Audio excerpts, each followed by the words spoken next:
வாழும் வரை நிழல் என உடன் நான் வருவேனே.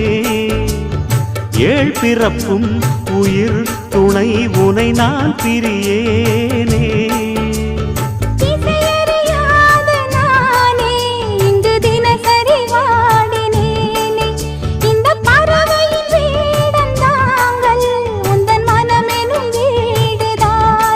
நீண்ட காலம் நேர்ந்த சோகம் நீங்கி போக நானும் தீண்ட யோகம் விளங்கிடும். பூமிக்கு ஒரு வாரம் என்று எண்ணி இருந்தேன், பூமுடிக்க யாரும் இன்றி கண்ணி இருந்தேன். சொந்தமின்றி பந்தமின்றி நானும் இருந்தேன், பொட்டு ஒன்று தொட்டு வைத்து பூவை அடைந்தேன். நன்றி சொல்லவே உனக்கு என் மன்னவா வார்த்தை இல்லையே.